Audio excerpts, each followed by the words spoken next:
పిచ్చివాడా, అన్ని విషయాలు మాట్లాడేసావా? తాంబూలాలు ఎప్పుడు పుచ్చుకుందా? చెప్తా. ఎస్ఐ గారు, తనని కూడా తీసుకొచ్చారా? అమ్మాయి గారి టేస్ట్ మరి ఇంత బ్యాడ్ గా ఉంటుంది అనుకోలేదు. అయ్యా, సులభ్ కాంప్లెక్స్ పక్కన వేపపులలో అమ్ముకున్న వాడిలాగా ఉన్నాడు, వీడిని ఎలా సెలెక్ట్ చేసుకున్నావే? ఆపండి, వీడు ఆయన కాదు, ఆయన స్టేషన్ లో వర్క్ చేసే హెడ్ కానిస్టేబుల్. నేను హెడ్ కానిస్టేబుల్ కాదు, ఎస్ఐని. అంటే ఆయనకి ప్రమోషన్ వచ్చిందా? చెప్పండి. నాకేంటి ఇస్తా. చెప్పు. పరశురాం ఆయన పేరు. హలో, పరశురాం కాదమ్మా, పరశురాం. Number 1 pick pocket. దొంగతనాల కేసులో ఇప్పటికి 142 సార్లు నేనే అరెస్ట్ చేశాను. నేను నమ్మను. నమ్మాలి. చిల్లర దొంగతనాల దగ్గర నుంచి చీటింగ్ కేసుల వరకు అలవోగ్గా చేసే రకం. అబద్ధం. నిజం. వాడి వయసు 22 సంవత్సరాలు, కానీ 17 సంవత్సరాలు దొంగతనాల ఎక్స్పీరియన్స్ ఉంది. ఆపండి, దొంగతనాలు చేయాల్సిన కర్మ ఆయనకేం పట్టింది? ఆయన వెల్ ఎడ్యుకేటెడ్. ఎడ్యుకేటర్? ఆడి స్కూల్ అంటే తెలియదే. తెలియకపోతే ఆయన భాషలో ఎలా మాట్లాడతారు? నిన్ను చీట్ చేశాడే. ఆడికి తెలుగులో బూతులు తప్ప ఇంకే భాష రాదు. లేదు, నా కళ్ళారా చూశాను. ఆయన SI daddy. So much innocent. ఆడే నా డ్రెస్, నా జీపు, నా స్టేషన్ అప్పుడు అద్దెకి తీసుకున్నాడు. ఇక మీరు వెళ్ళొచ్చు. నాకేంటి? ఇదేంటి? సరిపోలేదా? ఇది అన్యాయం, అక్రమం. Shut up. నీలాంటి లంచగొండలు ఉండబట్టే అలాంటి వాళ్ళ ఆటలు సాగుతున్నాయి. Go out. నీకన్నా ఆడే బెటర్. పోలీస్. విన్నావుగా అమ్మా, ఇది వాడి ఒక యాంగిల్ మాత్రమే. ఇంకో యాంగిల్లో కట్ చేస్తే వాడెవడో తెలుసా? నా కారుని గుద్దింది, నా చెయ్యి కొరికింది, నా పళ్ళు ఊడగొట్టింది, నన్ను పోలీస్ స్టేషన్ లో చితక్కొట్టించింది. ఈ దొంగ నా దొంగేనమ్మా. ఇప్పుడు కూడా నువ్వు వాణ్ణే పెళ్లి చేసుకుంటానంటే నీ ప్రేమకు నేను అడ్డు చెప్పను. ఆలోచించుకో.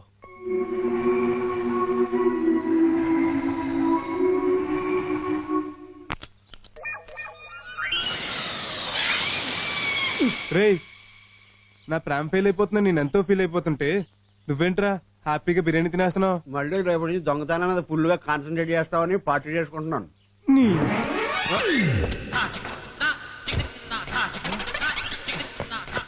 వద్దురా, నేను ఇల్లు ఎడ్యుకేటెడ్ అని చెప్పినా వినిపించుకోకుండా నాతో వెల్ ఎడ్యుకేటెడ్ డ్రెస్ వేయించి నా మేకని మోసం చేస్తావరా? నేనా? నువ్వేరా? నాకు తెలుగే సరిగ్గా రాత్రన్నా వినిపించుకోకుండా ఏ భాషను 30 రోజుల్లో నేర్చుకోవచ్చని పుస్తకాలు తెచ్చిచ్చి రైల్వే అనౌన్సర్లో నాతో 5-6 భాషలు మాట్లాడించి నా మేకని మోసం చేస్తావరా? మళ్ళీ నేను అనుకో నువ్వే. వద్దురా, తప్పురా అని చెప్పినా వినిపించుకోకుండా ఈ దొంగ చేత పవిత్ర నచ్చే డ్రెస్ వేయించి నా మేఘనని లేడీ బుడ్డింగ్ చేసావు కదరా? అవును, నేనే. కొట్టు. కొట్టడం కాదురా, నిన్ను చంపేయాలిరా, చంపేయాలి. శభాష్, నీలో చాలా గొప్ప నటుడున్నాడు. కాదండి, అందుకే నేను చెప్పాను కృష్ణానగర్ లో రూమ్ తీసుకుని ఫిలిం నగర్ లో వేషాల కోసం ట్రై చేద్దామని. నువ్వు అది కదా మేఘన వీడు. నోర్మయ్. ప్రేమలో నిజాయితీ ఉండాలి. అబద్ధాలు చెప్పి మోసాలు చేస్తే పుట్టేది ప్రేమ కాదురా, అసలు. చూడు, నాకు ఈ ప్రపంచంలో అందరికన్నా నా తండ్రే ముఖ్యం. అలాంటి తండ్రిని నాన్న హింసలు పెట్టావు, ఎంతో బాధ పెట్టావు. అందుకు నిన్ను క్షమించలేను. ఇక నుంచి నువ్వు వద్దు, నీ ప్రేమ వద్దు. Good bye. అదేంటండి గుడ్ బాయ్ అని చెప్పి మా గురువు గారిని పెళ్లి చేసుకోకుండా వెళ్ళిపోతున్నారు?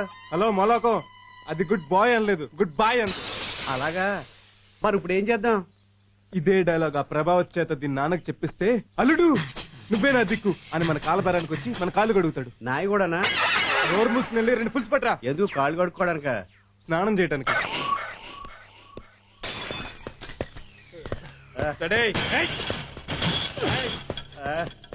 ప్రభావతి బయటికి రావే.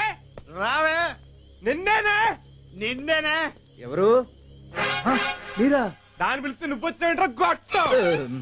మా అమ్మాయి మళ్ళీ బ్యాగ్ లో చిల్లరేసుకుని తిరిగిందా? మీరు మళ్ళీ వచ్చారు?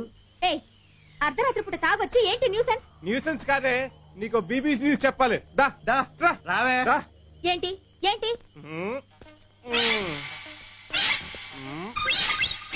అసలు నీకేం వీకనే ఆ ఏబీ రావు గారికి సరెండర్ అయిపోయా? నువ్వు సుడీదార్ వేసుకుని సిటీ బస్ ఎక్కితే కాలేజీ కుర్రోళ్ళంతా నీ వెనకాల క్యూ కడతారు. వేసుకురా.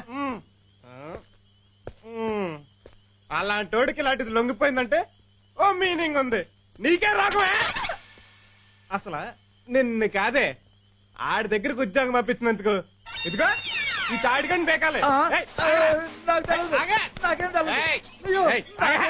నాకేం తెలవదు. అసలు దాని తండ్రి నువ్వేనా? ఏమో మరి, అప్పట్లో నేనేనని చెప్పింది మా ఆవిడ. నాన్న వారితో ఏంటి? రేయ్, అసలు ఏం జరిగింది? ఇంకేం జరగాలే? నీ బతుకు సోడాలని బ్రాంతి అయిపోతుంది. నాదా? నీదిగా తప్ప. ఆయన చేసుకుని నువ్వేం సుఖపడతావే? ఆడికి దగ్గొస్తే టాబ్లెట్లు ఇవ్వటానికి మంచినీళ్ళు కూడా కరెక్ట్. ఆ హాస్పిటల్ భుజం మీద చేసుకోవడం తప్ప ఆ సెకండ్ హ్యాండ్ కార్డు నీకు ఎందుకు పనికిరాడే? సెకండ్ హ్యాండ్ ఏంటి? లేకపోతే ఆడి ఫస్ట్ హ్యాండ్ కన్నె కుర్రాడు అనుకుంటున్నావా? ఆ ఏపీ రావు గారికి మా గురువు గారి సైట్ వేసేంత డాక్టర్ ఉంది. దాన్ని కవర్ వేసేసి నిన్ను మ్యారేజ్ చేసుకుందాం అనుకుంటున్నాడు. ఆ నెత్తి తెరిచిపోయి కలర్ వేసుకున్న దొంగన. మీరు చెప్పేది నిజమా? కావాలంటే ఇట్రండి, ఇదిగో ఇలా ఇద్దరి మీద పెట్టు.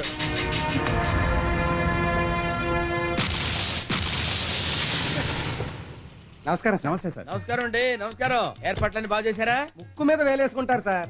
నోట్లో వేలెట్టుకోను. అవును, బ్యానర్ కట్టలేదంటే. లాస్ట్ టైం కడితే బాగులేదన్నారు కదండి. రేయ్ దండట్రా. దా. ఏంటిది? పోల్దండ. ఎక్కడి నుంచి ఎరుకొచ్చారు? సంజీవయ్య పార్క్ నుంచి. మడిచి ఎందుకు? మంచం కింద పెట్టుకో, మంచి స్మెల్ వస్తుంది. పద పద. నమస్కారం నమస్కారం నమస్కారం. ఏంటా జనం లేరు? మీరు గంట లేట్ గా వచ్చారు, జనాలకు బోర్ కొట్టి వెళ్ళిపోయారు. చావురుగా అర్థం లేకుండా. లాస్ట్ టైం అప్సెట్ అయింది అనుకుంటే ఈసారి కూడా అలా అబ్బబ్బే, చేస్తావా? మిగతా ఏర్పాట్లన్నీ పర్ఫెక్ట్ గా ఉన్నాయి. మీరు పదండి చూద్దరు కానీ. సారీ సార్, కిందసారి నా వల్ల కొంచెం అప్సెట్ అయింది. పర్వాలేదులేండి, ఈసారి పిలవగానే వచ్చారు. Thank you. కూర్చోండి. ఇప్పుడు విపి గారికి ఏవి రావు గారి చేతుల మీదుగా సన్మానం. సార్ రండి సార్, రండి. ఈ మంచం ఏంటి? మొన్న చాపేస్తే తిట్టారు కదండి, వచ్చి పడుకోండి సార్. పడుకోవడం ఏంటి? మరి సన్మానం చెయ్యాలి కదా. పడుకుంటానులేండి. అలాగే. ఇప్పుడు విపి గారికి ఏవి రావు గారి చేతుల మీదుగా హ్యాండ్ కర్చీఫ్ తో ఘన సన్మానం. హ్యాండ్ కర్చీఫ్ ఏంటి? ఏమన్నా రగ్గెత్తి తిట్టారు కదా. సరే సరే, కోపడు. రండి రండి.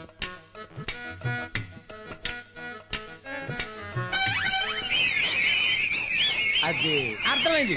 చప్పట్లు చిటికలు రెగ్యులర్, అందుకని విజిల్ చేస్తున్నారు అనమాట. భలే క్యాచ్ చేశా. ఇప్పుడు పుష్పగుచ్చం.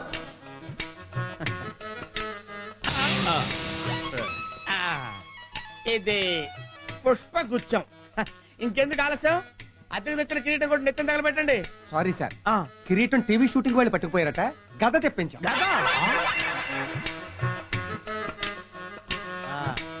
జాగ్రత్త, నేను మీద కోటింగ్. ఇప్పుడు మన ఏవి రావు గారు ప్రసంగిస్తారు. తీసుకోండి, కూర్చోండి. థ్యాంక్స్.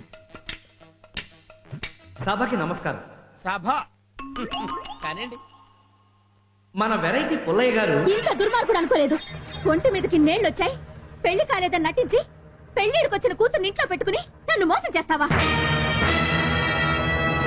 సమాజంలో పేరు, చేతిలో డబ్బు ఉంది కదా, ఏం చేసినా చెల్లుబాటు అవుతుంది అనుకున్నావు కదూ? నాకు నీ ఆస్తి అంతస్తు కంటే ఆత్మాభిమానమే ముఖ్యం. ప్రేమకి నిజాయితీ కావాలి. నాకు నీ గురించి నిజాలు చెప్పుంటే ఖచ్చితంగా నిన్ను పెళ్లి చేసుకునేదాన్ని. కానీ పెద్ద మనిషిలా ముసుగేసుకుని మంచి వాళ్ళ నటించి అబద్ధాలు చెప్పించి నన్ను దక్కించుకోవాలని ట్రై చేసి చావనైనా చస్తాను గాని నీలా చీటింగ్ చేసే మగాడికి మాత్రం పెళ్ళాని కాను. ఇక నుంచి నువ్వు వద్దు, నీ ఉద్యోగం వద్దు. ఎరా వెరైటీ, ఇలాంటి ఎక్స్ట్రా పనులు చేసి లేడీస్ ని కూడా ట్రాప్ చేస్తున్నావేంట్రా? అమ్మాయి ఎవరో నాకు అసలు తెలీదు. పబ్లిక్ లో ఇంత డైరెక్ట్ గా చెప్పినా ఆ అమ్మాయి ఎవరో తెలియదంటావా? అది కాదండి. వీడికి ఈ టైపు సన్మానం కాదురా, ఆ టైపు కరెక్ట్. ఏ టైపు? ఒంగో ఇంకెంటి చూస్తారు, రండిరా. అయ్యో,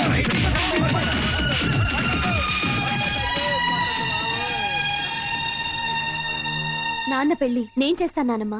నోయ్యా, ఇంత జరిగాక ఆ అమ్మాయి ఈ పెళ్లికి ఎలా ఒప్పుకుంటుందే? I think it's very tough work. నేను ఒప్పిస్తాను. పెళ్లికి ఒప్పుకోపోవడానికి కారణమే మీరు కదా. కారణం నేనేనా? తనకి నేనెవరో తెలియదు కాబట్టి ఒప్పిస్తాను. ఎక్కడికమ్మా? హాస్టల్ కి డాడీ. అసలు పరీక్ష ప్రారంభం కాబోతోంది. Good good. జరిగిందంతా మర్చిపోయి ఎగ్జామ్స్ మీద కాన్సన్ట్రేట్ చేయి. ఫుల్ గా కాన్సన్ట్రేట్ చేస్తాను డాడీ. బాయ్. బాయ్.